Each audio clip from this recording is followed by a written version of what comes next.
Haven't gotten to do this in a hot minute. Let's hand out some game balls for an Arizona State Sun Devils win over the Washington Huskies on this edition of the Locked On Sun Devils podcast.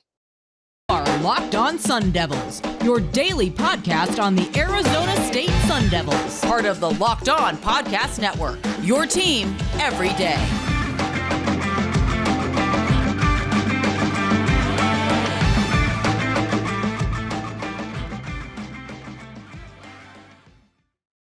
Welcome back to the Locked On Sun Devils podcast. My name is Richie Bradshaw, and I'm your guide for everything Arizona State Sun Devils. You guys know this already. Thank you so much for making Locked On Sun Devils your first listen of the day. The podcast, as always, is free and available on all platforms, which includes YouTube if you want to see my beautiful face in that visual platform. Of course, though, wherever you get your podcast, hit like and subscribe. Turn on those notifications, and you'll get an update every time we post new content. To stay in touch with that content, make sure you're following me on Twitter. You can find me at RichieBrads36. You can find the podcast while you're there as well at LO_Sun Devils, and make sure that you are in touch with everything going on with Arizona State sports all the time. Today's conversation. We did a lot of celebrating yesterday. We're still doing it today. This time in the form of game balls. We have not gotten to do game balls since week 1 against NAU. It's been so long, I can't even remember who they went to. I want to say it was Valladay, Soelle, and Carter Brown. I believe those were my 3. But, oh, man, that was such a long time ago. That was a month and a half ago that we got to celebrate that. And who would have thought that the next time we were going to celebrate it was against the number 21 Washington Huskies, who were 4-1 coming into this game, and Arizona State was 1-4. Certainly not me. I never in a million years would have thought that was going to be the next time we got to celebrate an Arizona State Sun Devils win, but here we are nonetheless. So I'll tell you what, I had such a difficult time coming down with just 3 people to celebrate. So with the first game ball, I'm giving it to Shaun Aguano. That's right. I'm giving it to the coach. Shaun Aguano gets his game ball. He was able to rally his troops. These kids gravitated to him the moment he became the head coach. From the very second that Herm Edwards was fired and Shaun Aguano was promoted, these kids felt something change. They were all about it too. They were ready to prove the world wrong. They were ready to show up and show out and prove to everyone that they're not to be taken lightly and they're not going to roll over. They said that after Utah. Even after a bad Utah loss, they came in, they said, no, we're not done. We're going to shock the world. You guys are going to see. Just wait. Go next week to USC, play a close game. Still not a win, though, right? Come back home against Washington, and they win it 45-38. And most of the time when you throw up 38 points, you expect to win, but that was not the case. Especially playing ASU, you'd think 38 was a blowout. Nope, not this week. Too many guys stepped up. Too many guys were playing well. Seriously, across the board. Just some names, right? Daniyel Ngata threw up almost 10 yards of carry and a touchdown. He continues to be an absolutely spectacular change of pace guy when he's actually given the opportunity to do so. Brian Thompson stepped up. 3 catches, 78 yards. He had that deep ball ability that I've been waiting to see out of him. The deep ball was unlocked in this game too. But he has this 38-yard catch right up the seam down the middle of the field, down at the 1-yard line, a touchdown 1 play later. Elijah Badger catches 2 touchdowns. He continues to look like the number 1 receiver that this team has desperately needed. Defensively, Kyle Soelle, another double-digit tackle game. 12 this time, bringing his total up to an absolutely ridiculous 73 tackles. Now, keep in mind, he had 82 a year ago. That was a full season. He has 73 through 6 games. He is going, as long as he stays healthy, he's going to crack 100. And I'm not sure what ASU's single-season record is. I would tell you Kyle Soelle is probably going to crush it. You had other really good performances, too. Merlin Robertson was a stud. Nesta Jade Silvera continues to be probably the best defensive lineman on the roster. Travez Moore and BJ Green finally got to meet in the backfield on Michael Penix, and each got credited half sack for them. This was huge for the team because you just have not seen any pass rush out of this team the whole year, and that changed in this game. They were able to make Michael Penix a little uncomfortable. Khoury Bethley played great. This dude is completely emerging into the player that we firmly believed he could be the entire year. He's been a stud.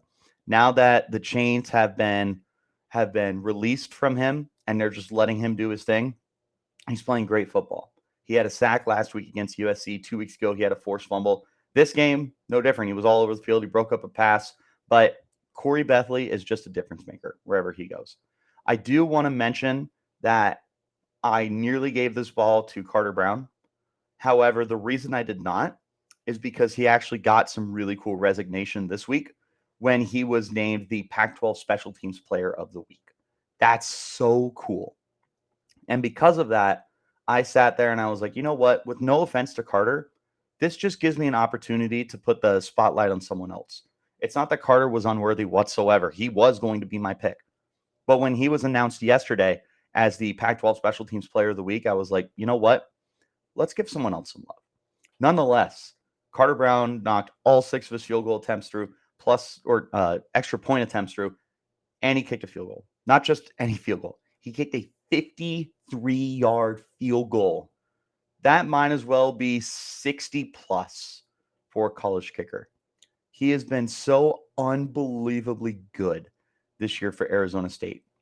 He's turned the program around as a team that was so inconsistent with their kicking and, just completely unreliable. This year, he knocks through 9 of 10 field goals. His only miss is in the 40 range. He now has a 50-yard plus. He's perfect inside of 40. He's also knocked through all 18 of his extra point attempts. He's perfect. He's literally just everything that you could possibly need. And, I make this joke. I'm like, I don't know if we ever seen Carter Brown and Justin Tucker in the same room as each other. And that's even funnier because I'm a Baltimore Ravens fan, but neither here nor there. The point is, Carter Brown has been outstanding this year. He was no different this game. So many guys stepped up. Ro Torrance, also a dude who played out of his mind, did a really good job locking up the outside and keeping everything in front of him. From here, one more guy I want to mention. And this guy was very difficult to not give a game ball to. Was Xazavian Valladay. And I'm sure it's going to come as a surprise to you that I didn't give X a, what is it called? Game ball. But X was terrific, as he is every week. Toted the ball 23 times on the ground, turned it into 111 yards and a touchdown. So back to his self that we saw the first 3 games of the year, century mark and a touchdown. He also caught 4 passes, 22 yards, and another touchdown.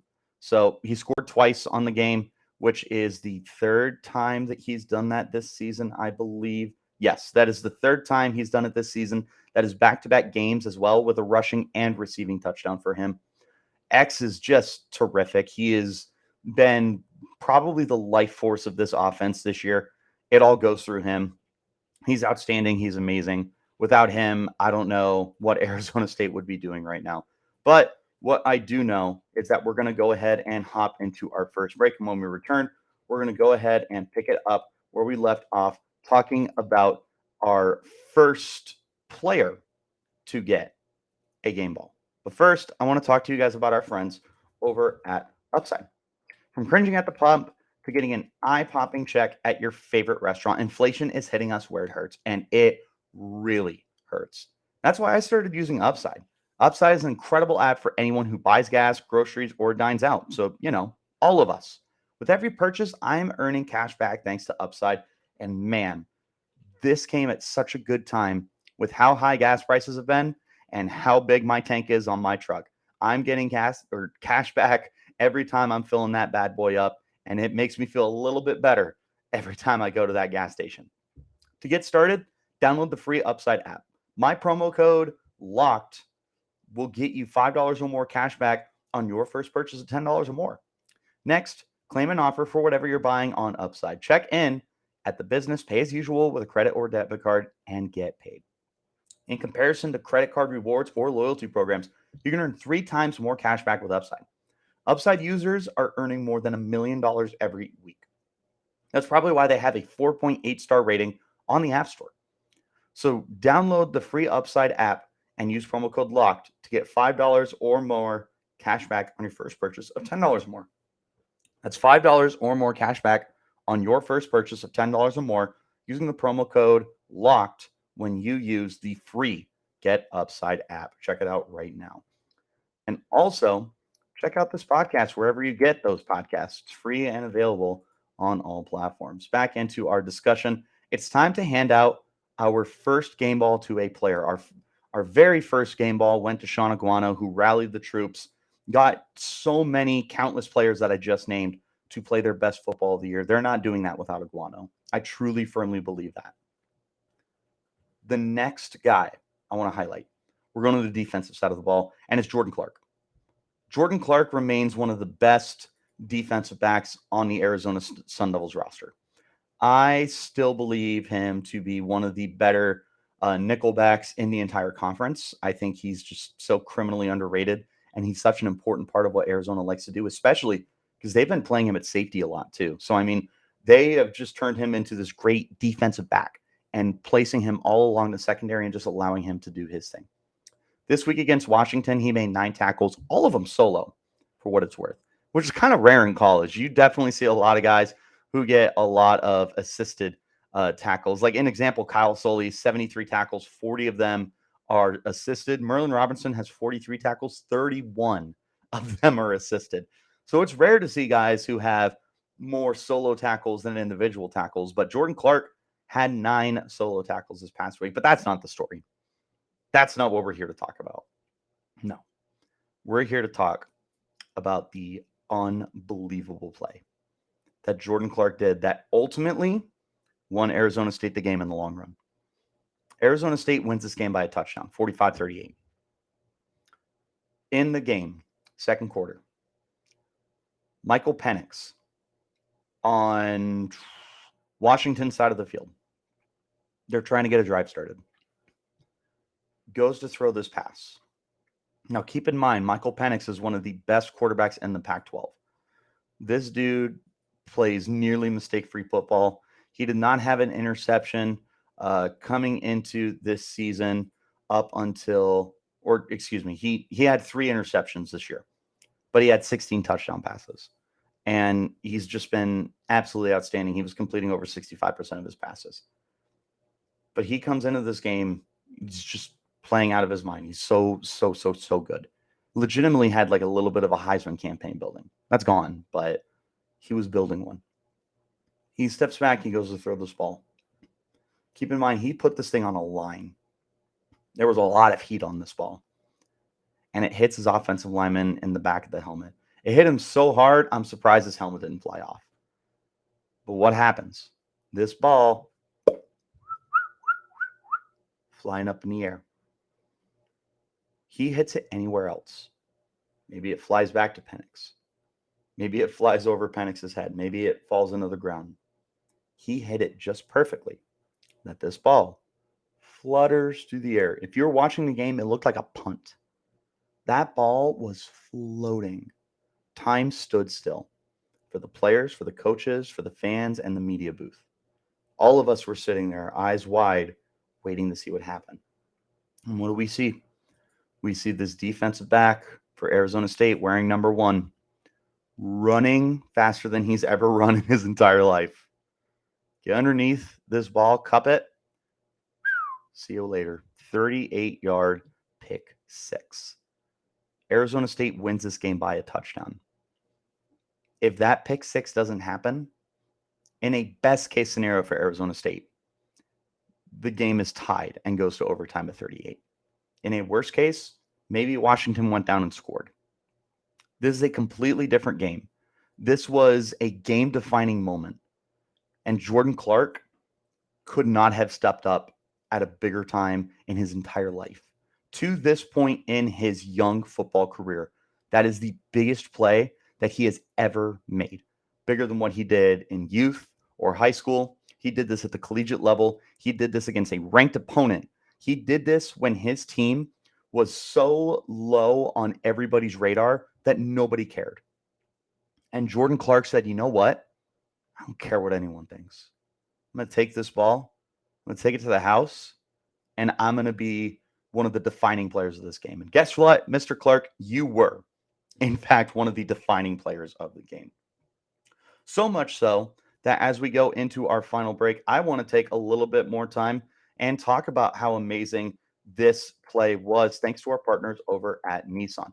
Nissan has worked with us to create a new segment across the Locked On College Network titled Thrilling Moments, where we highlight the most exciting play from Arizona State's weekend game throughout the history of the alma mater. This week's thrilling moment for the team, we just talked about it. Jordan Clark's pick six. Again, this thing is just floating in the air. We talked to Isaiah Johnson, other defensive back, at the end of the game. He even said, he was like, it felt like that thing just froze and that time stood still. But you saw number one running up and you knew he was gone. The exact words of Isaiah Johnson, that boy gone. And what happens? He takes it to the house. It was a game-defining moment. That was the momentum swing that Arizona State needed to get back into this game. And it could not have come in a better time. And it's thanks to Jordan Clark's efforts that Arizona State was able to pull off that win. So again, this is thanks to Nissan for giving us the thrilling moment in college football. This segment has been inspired by the thrilling new designs featured across Nissan's all-new lineup of vehicles. Pursue what you think, or pursue what thrills you in an all-new Frontier, Armada, or Pathfinder today, available at NissanUSA.com. Also, for my good friends living in the sunny state of Arizona, you're going to want to listen to this one.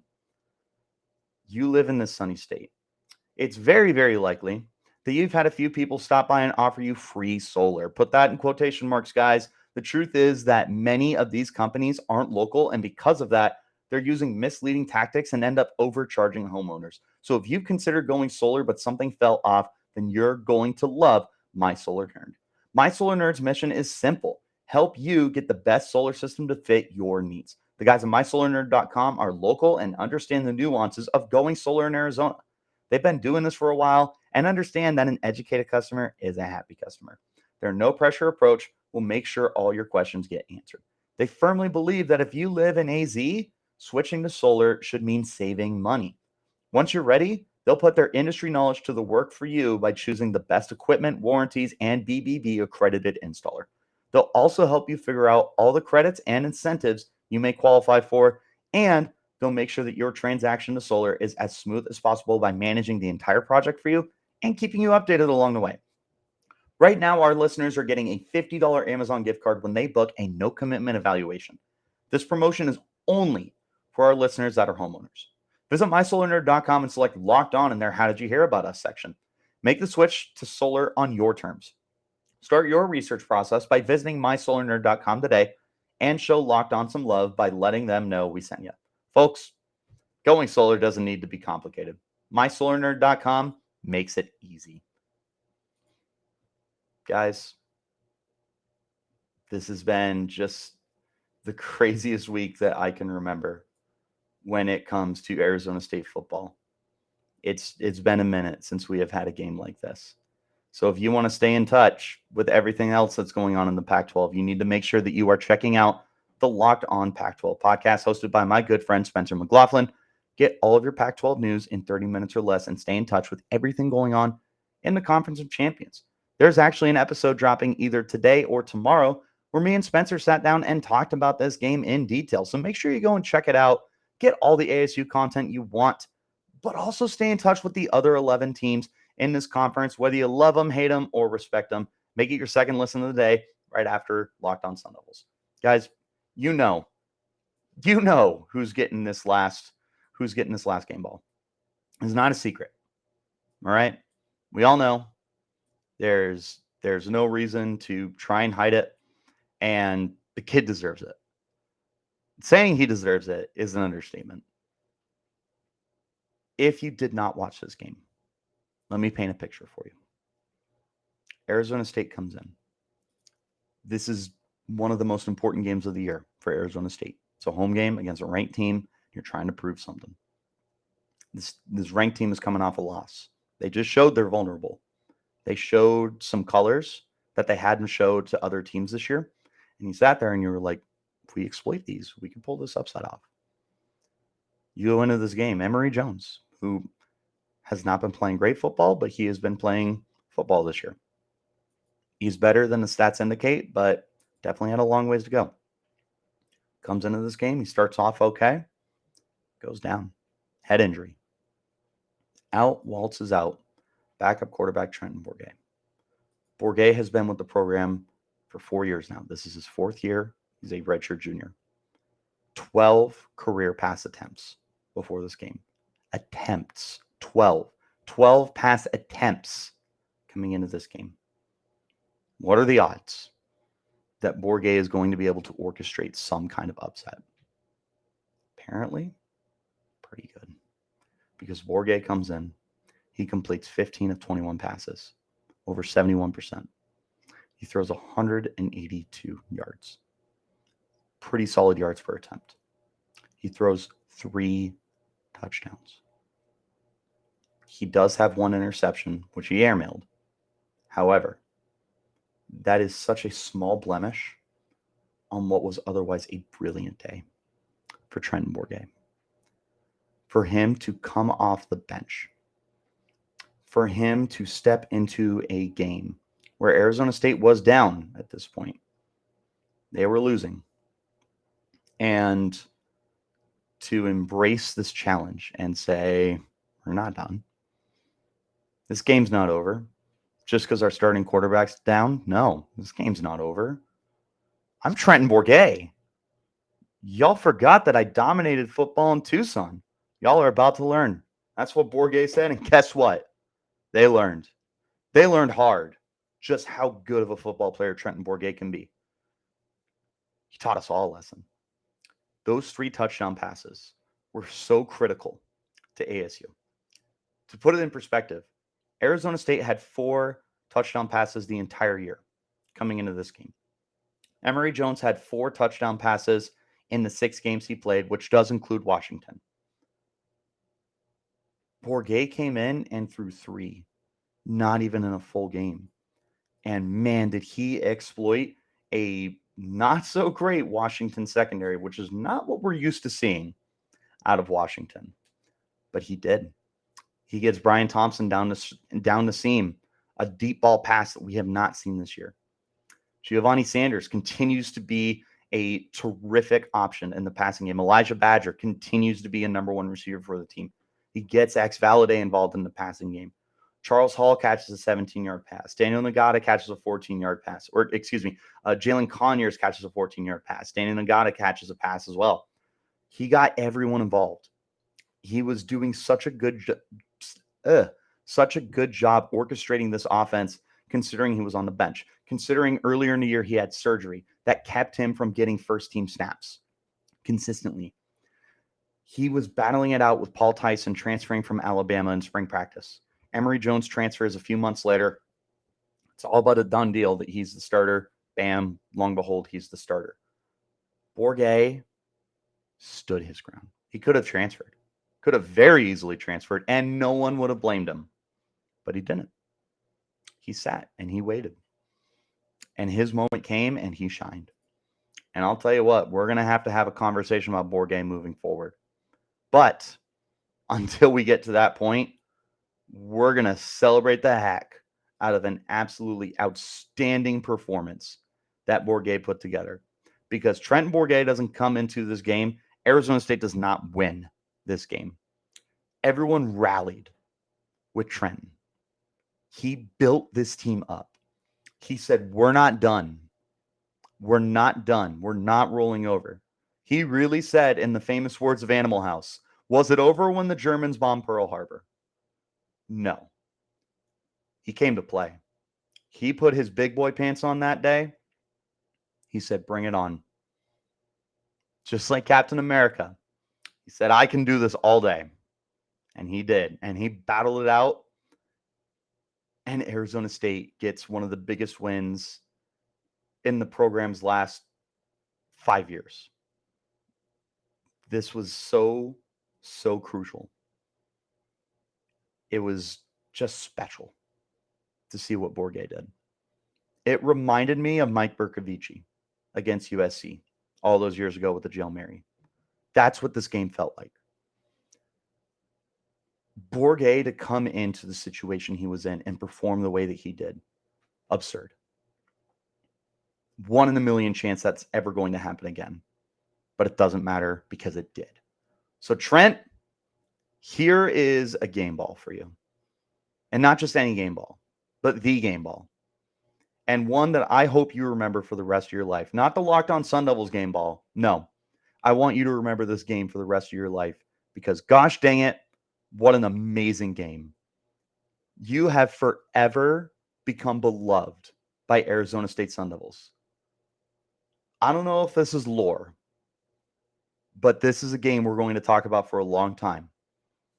And this is a game that we're going to look back and we're going to say, Trenton Bourguet. What's the first thing that comes to mind when you think of this game? Trenton Bourguet. I think of Trenton Bourguet coming off the bench. I think of him throwing 3 touchdowns, and I think of him leading us to a victory. What could be a season-defining victory, because all of a sudden, you got a bye week, you got 2 winnable games coming up at Stanford and at Colorado. You could turn the season around. I've said previously, I see 3 more wins here. You get to 5-7. Oh my goodness. What a heck of a turnaround at that point. That would be insane. So celebrate, Trent. Celebrate Coach Aguano. Celebrate Jordan Clark. Celebrate everybody else that I named. Y'all deserve it. Take this week off. Enjoy it. That's all I got for you today on Game Balls. What a heck of a game. This was just everything we needed as Sun Devil fans, as part of the program. It was perfect. But thank you guys so much for making us your first listen of the day. Get your podcasts or get the Locked On Sun Devils wherever you get your podcasts, which includes YouTube if you want to see that visual platform. Of course, turn on notifications and like and subscribe so you don't miss any updates. We are a podcast that is available Monday through Friday. We'll have a bonus episode this week because we're getting ready to start talking about ASU basketball, which is getting ready to tip off in a little less than a month. Got to start getting prepared for that. So to stay in touch with all the content, make sure you like and subscribe, turn on notifications, follow me on Twitter. You can find me at RichieBrads36, and you can find the podcast at LO_Sun Devils. So until next time, guys, you keep it locked right here on Locked On Sun Devils.